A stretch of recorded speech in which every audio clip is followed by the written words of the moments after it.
if you want to be able to overcome these obstacles, to overcome your sin, you have to realize that God is going to start doing things in your river to push everything aside, to make a path that you can walk on to get to him.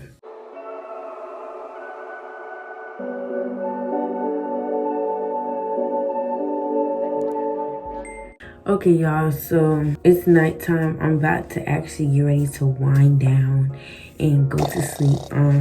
I've been reading the Bible and I came across this one little part that really spoke out to me. I wanted to make a video about this that I read in Joshua because I feel like it applies to a lot of us in our lives and we don't even realize.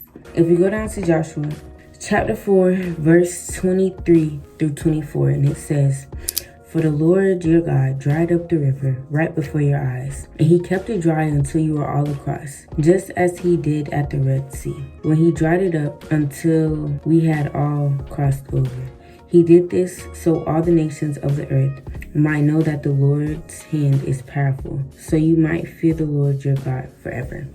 Moses has died. Moses just recently died. Joshua has taken over leading the Israelites. They're crossing the Jordan River. God has dried up the river so that they can walk across it. That's what's happening right now. Joshua chapter 5 verse 1, it says, "When all the Amorite kings west of the Jordan and all the Canaanite kings who live among the Mediterranean coast heard how the Lord had dried up the Jordan River so the people of Israel could cross, they lost heart and were paralyzed with fear because of them." Back in chapter 4, it talks about how the Lord did it so all the nations could see his power, so that they might fear him. And it goes on to elaborate how when the nations did hear about it, they did begin to fear the Israelites. When I read this Bible verse, it kind of spoke out to me like change. The Lord will do things in your life and let it shine upon other people. So when they look at you, they're like, whoa, this is what God does. So I just want to get out here and say, if there's a lot of change happening in your life, if you're starting to notice that God is taking people out or putting people in, if you're noticing that God is providing you with this and taking away that, if you notice that God is starting to really like change what's going into your life, I want you to embrace that change. Because the more God changes your life and the more that you become close to him, the more that his glory is shown upon other people. A lot of times when I'm at school, people will always tell me how they like the way I carry myself. They like how nice I am, how sweet I am. But it's not me, it's God. And I wasn't always like this. I actually used to be really mean and aggressive, and it was horrible. But God put a change into my life to make me a better person. And he let his greatness shine through me.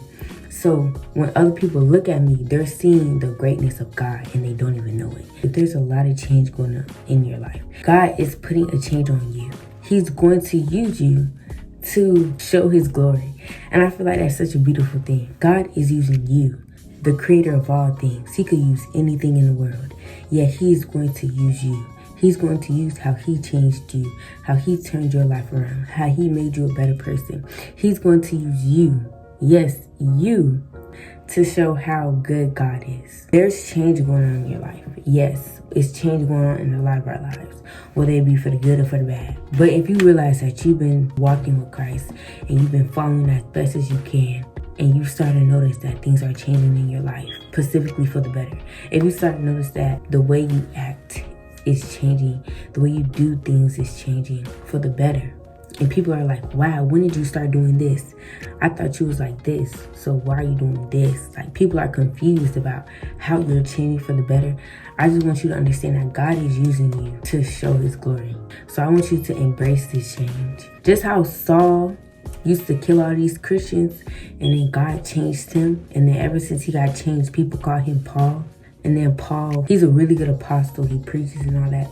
God changed him, and God's greatness was shown through him. That's what I'm trying to get out to you. Just like God dried up that river and led across the Israelites, and people are like, oh my gosh, what is going on? I want you to think of yourself. You are the river, and this river is filled with all your sins.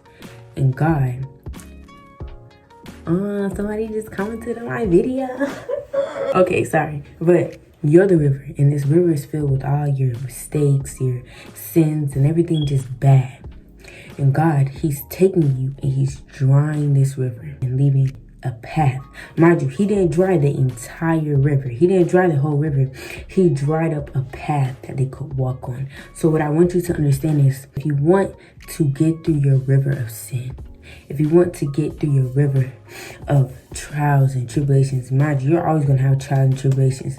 But if you want to be able to walk a straight path through it, if you want to be able to overcome these obstacles, to overcome your sin, you have to realize that God is going to start doing things in your river to push everything aside, to make a path that you can walk on to get to him.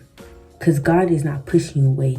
He's pulling you closer. But this river with all these currents flowing this way and this way and this way, it's making it hard for you to get across. So God is going to make a path in between this river that you can walk on. So when you start noticing these changes, it's just God trying to yell out to you saying, I want you to come closer to me. I hope I explained that very well. I tried to explain it to the best of my abilities, but I'm finna wind down for the night. Good night, good morning, good evening, whatever it is for you. Hope you guys got something out of this little session, and make sure to tune back in for the next one.